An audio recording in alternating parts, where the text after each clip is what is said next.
And finally, to our special segment, Resurgent Africa.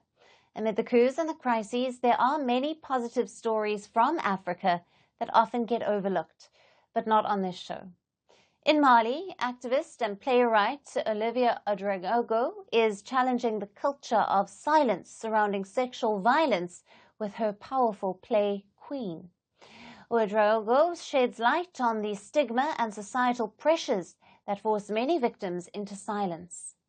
Her work serves as a rallying cry, urging women to reclaim their voices and seek justice, breaking down the barriers of shame and secrecy that persist in the patriarchal societies. Here's our report on how rape survivors are finding a voice in Mali. Rape. Even the mere utterance of the word stirs an avalanche of emotions like anger, fear, and frustration. For many women, the aftermath becomes a burden of silence, one they carry to the grave. Yet, in recent years, there's been a seismic shift, a rallying cry urging women to break this silence, seek justice, and refuse to bear the shame. At the forefront of this movement is Oliva Ouedraogo from Mali, a woman determined to challenge the culture of secrecy and empower survivors to reclaim their voices. But most of all, she's doing all of this through theatre. I cannot understand that you could be raped, and it's you who is considered dirty, trash. It's you who must hide from the world. Under the dim glow of a single spotlight in a dark room, she holds up a piece of blood-stained fabric, her voice cutting through the quiet with a powerful declaration. Long live the girl. What is the problem that pushed me to write this? Is that even these victims accept this? I'm saying no, you don't have the right to accept to submit to this, to be trampled on, accept this, accept that. No, no. I have to break this barrier of silence. And in Africa, the barriers are here. Too many. This scene, however, is not real life, but part of Ouedraogo's stirring play, Queen. She tells the haunting story of a young girl raped by her stepfather on his wedding night. A dark family secret she chooses to defy by speaking out. Through this powerful narrative, Ouedraogo sheds light on the culture of silence that entraps so many victims of sexual violence. A silence that often shields abusers and leaves survivors isolated.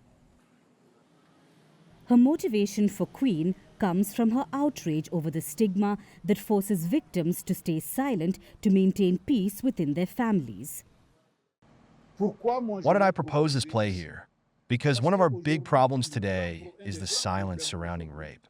All this rape and incest, whether it's in Europe, Africa, the West, everywhere, the United States, it causes scandals, but we don't talk about it often.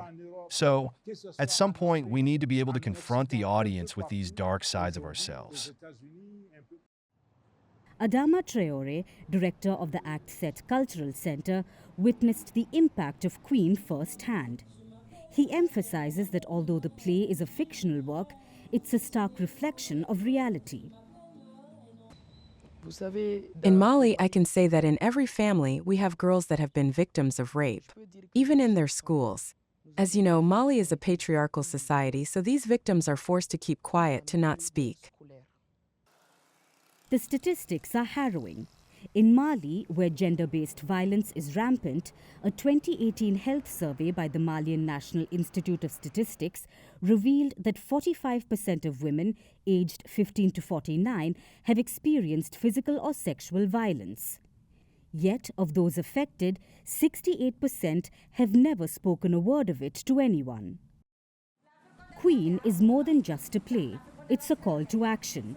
As Ouedraogo's message reverberates across theatres, she hopes that survivors everywhere hear it loud and clear. The power to reclaim their stories lies within them. In bringing the taboo to light, she's helping to break the chains of silence, urging a future where speaking out is seen as courage, not shame.